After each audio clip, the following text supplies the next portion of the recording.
Milk Minute. Hypothesis testing is a method of testing a claim or hypothesis about a parameter in a population, given a data sample. In this method, we test the hypothesis by determining the likelihood that sample statistic could be selected, and if the hypothesis regarding the population parameter were true. The hypothesis testing involves setting up two contrasting hypotheses, the null and alternative hypothesis. One selects a random sample, computes summary statistics using appropriate test statistics, and then assesses the likelihood that the sample data support the alternative hypothesis. In the previous lesson, you were taught how to formulate null and alternative hypothesis. You are now ready to analyze statistical hypotheses to determine the correct statistics to be used in computing results and making decisions.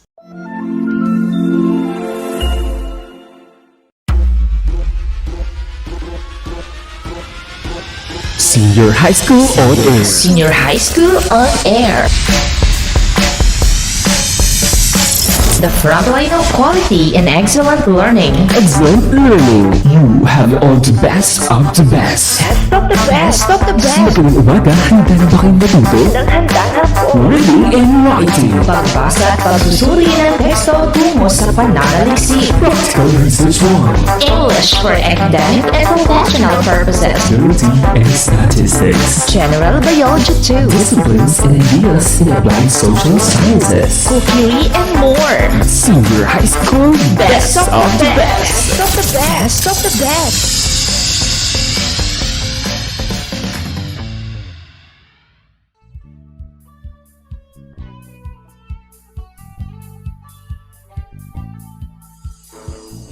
Great day to our young statisticians. Welcome to the week 4 episode of our lesson in statistics and probability.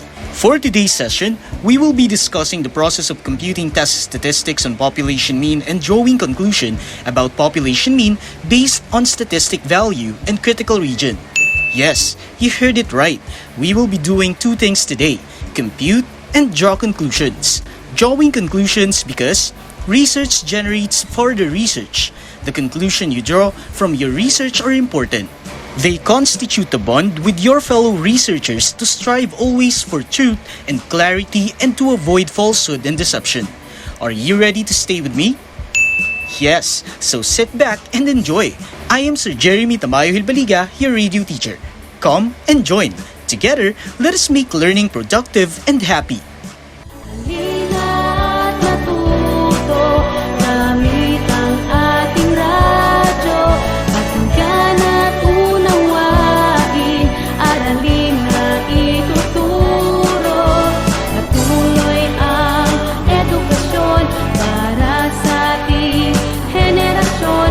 Sa daan ng pagkatuto ay walang maiiwan.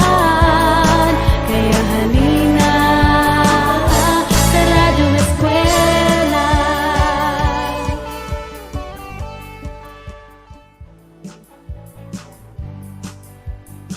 Let us all get involved and be ready.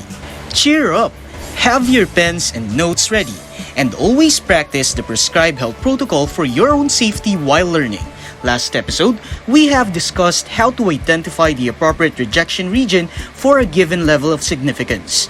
Do you still remember how to identify it? I bet you do, young statisticians. If so, let us have a 5-item quiz. So, let us once read the following before going through with the answer. In case you missed, you still have time. Just write the critical value in your notebook. Let us have the first item. Number 1, right tail test at 5% level of significance with 25 sample size. Number 2 is two-tailed test at 1% level of significance with 20 sample size. Number 3 is two-tailed tests at 10% level of significance with 29 sample size.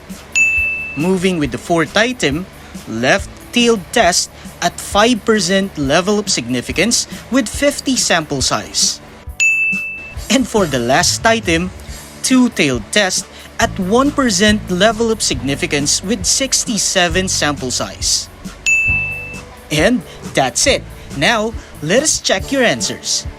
Tayo na sa Radyo Eskwela. Tayo na!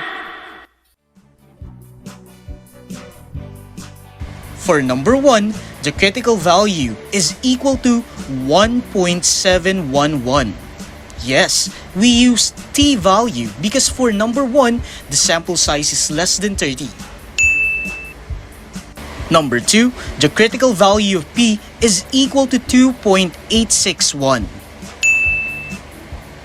For number 3, the critical value is equal to 1.701. That's right, we use t-value because the sample size is less than 30 also. For number 4, the critical value of c is equal to negative 1.645. Absolutely correct. Our sample size is greater than or equal to 30, so we use the z-value. Lastly, for number 5, the critical value is positive and negative 2.575. And that concludes our 5-item quiz for today. I hope you got a high mark or even a perfect score on this. Just always remember that t-value is used for the sample size that is less than 30 and the z-value is used for sample size that is greater than or equal to 30. Easy, right? Once again, congratulations, young statisticians! Keep it up because after some reminders, we will begin today's discussion.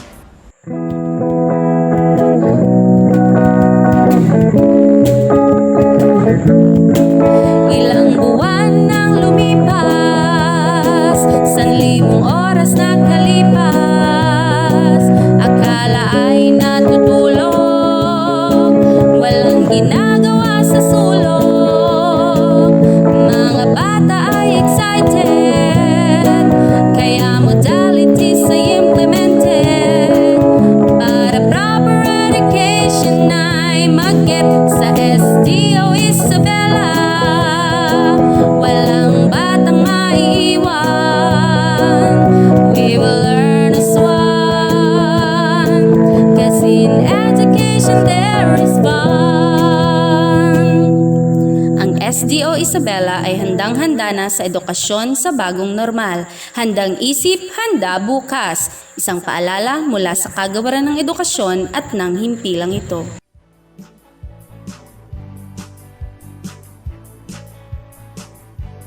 And we are back, my dear learners. I hope you're free from distractions and you're still with me as we start digging the lesson.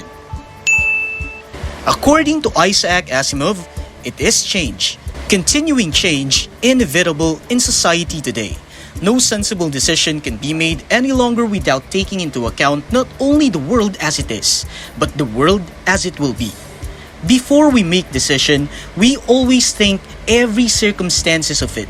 Like in our topic for today, you will learn how to compute the test statistics on population mean, particularly the t-test and the z-test. It is a skill that you need to develop to be able to determine whether you reject or accept the null hypothesis. There are specific test statistics used for hypothesis testing concerning means, z-test and t-test. If the sample size is large, where the sample size is greater than or equal to 30 and the population standard deviation is known, use z-test. In finding the z-value, here's the formula. Z equals the sample mean minus the population mean over the population standard deviation over the square root of the sample size. On the other hand, the t-test is used when the sample is lesser than 30, the population is normal or nearly normal, and the sample standard deviation is unknown. The formula for the t-value is t equals the sample mean minus the population mean over the sample standard deviation over the square root of the sample size. Let us have an example for us to be able to understand it well. For our first example, compute the value given the sample mean is equal to 70. The population mean is equal to 71.5. The population standard deviation is equal to 8. and the sample size is 100. Since the population standard deviation is known and the sample size is 100, that is greater than 30, we will use z-test. That means we must use the formula for z-test. Substitute the given value to the formula.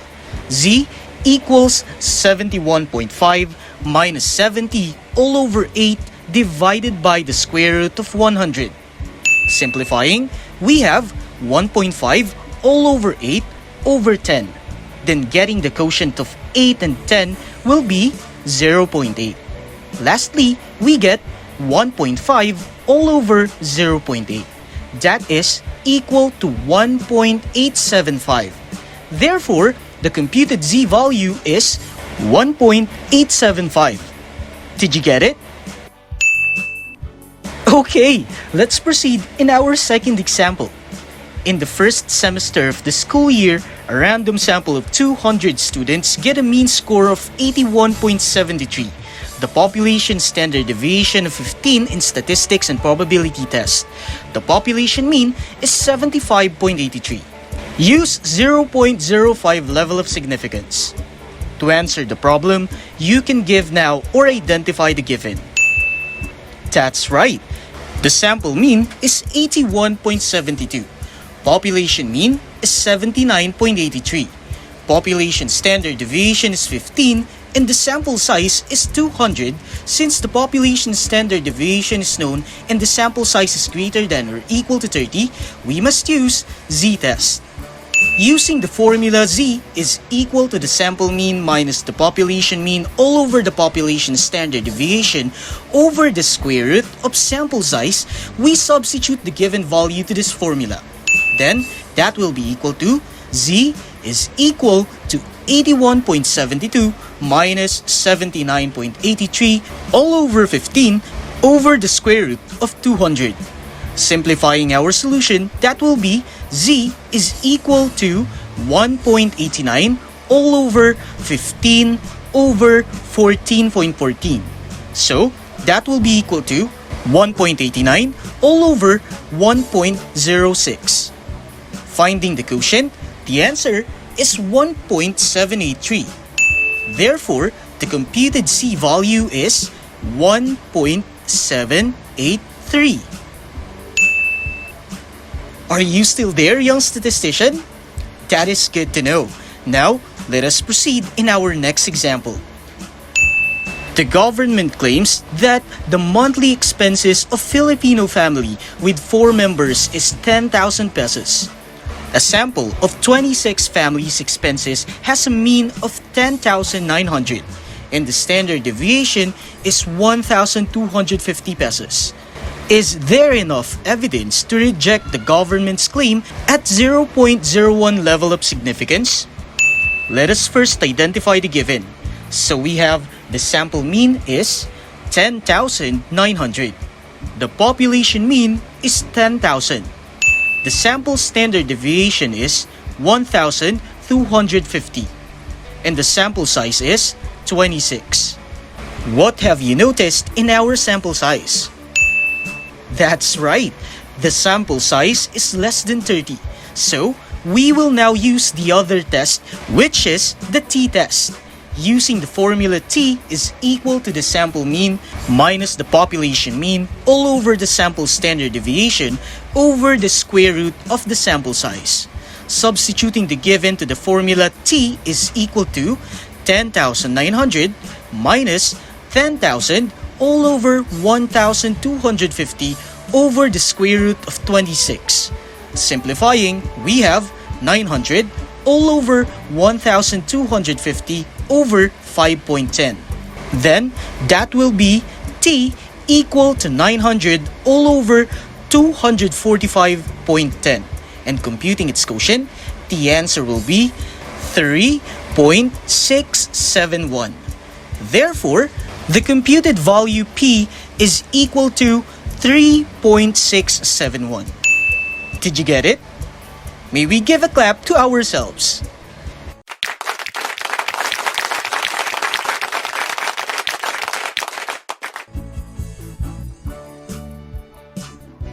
Moving on to our next topic, We will recall our last example. There is a question regarding our decision. After obtaining the computed value of the test statistics, it is being compared to the critical value. Look at the Z critical value and T critical value. In general, if the absolute value of the computed value is greater than the absolute value of the critical value, we did reject the null hypothesis and support the alternative hypothesis. But if the absolute value of the computed value is less than the absolute value of the critical value, we do not reject, or we fail to reject the null hypothesis, and the alternative hypothesis is not supported. In a right-tailed test, if the computed value is greater than the critical value, we reject the null hypothesis and support the alternative hypothesis. But if the computed value is less than the critical value, we do not reject or fail to reject the null hypothesis. And the alternative hypothesis is not supported. In the left-tailed test, if the computed value is less than the critical value, we reject the null hypothesis and support the alternative hypothesis. But if the computed value is greater than the critical value, we do not reject or we fail to reject the null hypothesis and the alternative hypothesis is not supported. Rejecting the null hypothesis doesn't mean that it is incorrect or the alternative hypothesis is correct. The collected data suggests sufficient evidence to disprove the null hypothesis, hence we reject it. Similarly, a failure to reject the hypothesis doesn't mean that it is true, only that the test did not prove it to be false. There is an insufficient evidence to disprove the null hypothesis, hence we do not reject it.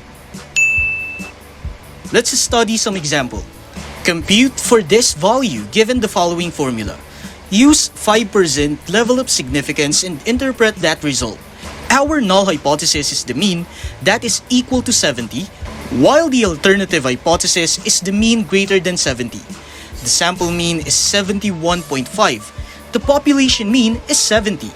Population standard deviation is 8 and sample size is 100. It is a one-tailed test since it does not mention about the direction of the distribution.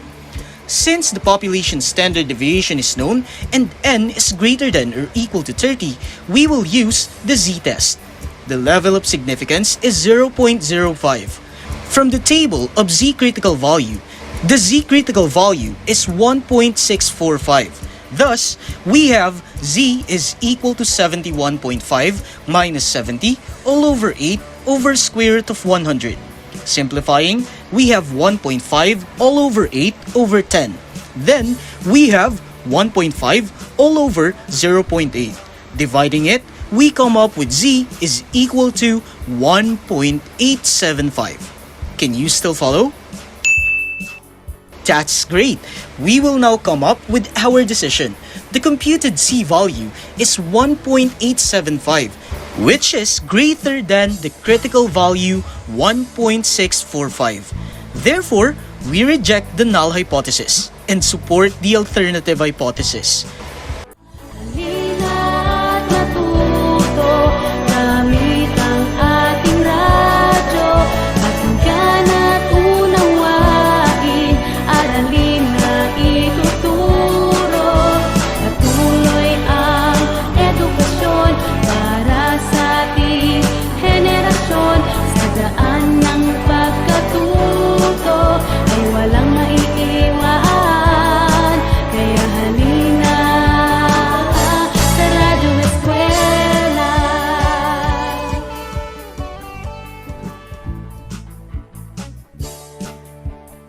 Are you ready for the next example? Alright, that's the spirit. The government claims that 10,000 pesos is monthly expenses of a Filipino family with 4 members. A sample of 26 family has a mean expenses of 10,900 pesos and the standard deviation is 1,250 pesos. Is there enough evidence to reject the government's claim at 2.5% level of significance? Let us identify first the given. So we have null hypothesis is mean is equal to 10,000 pesos and alternative hypothesis is the mean is not equal to 10,000 pesos. The sample mean is 10,900 pesos. The population mean is 10,000 pesos. The sample standard deviation is 1,250 pesos. And the sample size is 26. It is a two-tailed test since it does not mention about the direction of the distribution. Since the sample standard deviation is unknown and the sample size is less than 30, we will use t-test. The degree of freedom is 25 and the level of significance is 2.5%. Therefore, looking at your t-critical value, the critical value is 2.485. Thus, we have t is equal to 900 all over 1,250 over the square root of 26. Simplifying, t is equal to 900 all over 1,250 over 5.10. Then t is equal to 900 all over 245.10. Therefore, the computed t value is equal to 3.671. Making decision, the absolute value of the computed t value is greater than the absolute value of the critical t value at 0.025 level of significance. Therefore, we reject the null hypothesis, and we can conclude that there is enough evidence to reject the claim of the government that 10,000 pesos is the monthly expenses of a Filipino family with 4 members. Tayo na sa Radyo Eskwela. Tayo na!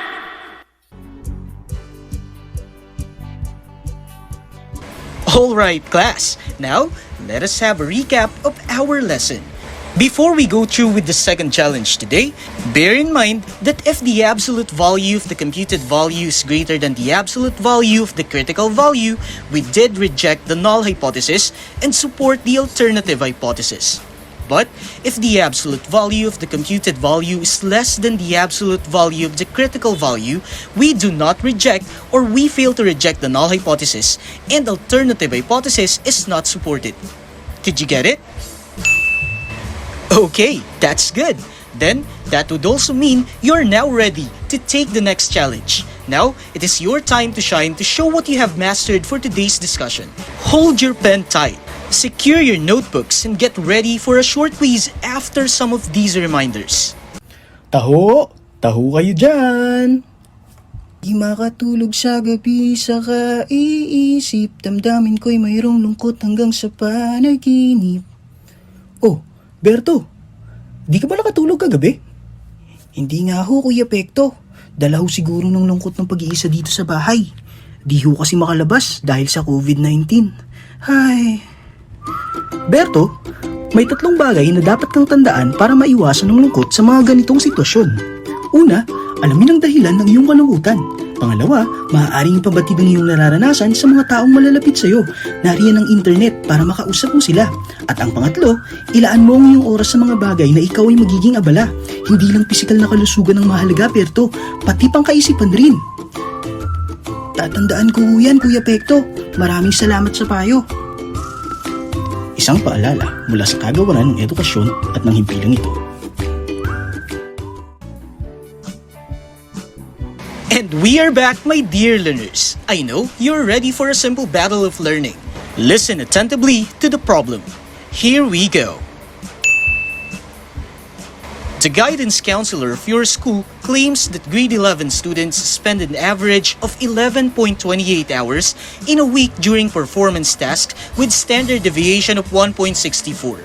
Your advisor thinks that the students spend more time in doing your performance tasks. So, he decided to conduct his own research. He used a sample of 46 grade 11 students and obtained a mean of 11.83. Is there enough evidence at 0.05 level of significance that the students spend 11.20 hours in a week doing performance tasks? Did you get it? Okay, that's great. You may continue answering the task even when the lesson ends. Is that clear? Okay. Tayo na sa Radyo Eskwela. Tayo na! May we give a clap to ourselves, dear young statisticians. In statistics, we are able to make judgments and conclusion of things around us. That ends our challenge today. I know you have done your best to grasp the last one and all the steps involved. Answers will be revealed next week. Thank you for staying with us until the end of our lesson. If you have any questions regarding today's lesson, feel free to message your subject teacher in statistics and probability. For sure, they will be glad to assist you. Together, let us make this distance learning distant to ignorance. On behalf of our scriptwriter Clarissa Jane L. Metro and the whole RBI production team, I am your radio teacher for today, Sir Jeremy Tamayo Hilbaliga. Goodbye and God bless. Halina't matuto gamit ang ating radyo. Pakinggan at unawain, aralin na ituturo. Patuloy ang edukasyon para sa ating henerasyon. Sa daan ng pagkatuto ay walang maiiwan. Kaya halina sa Radyo Eskwela.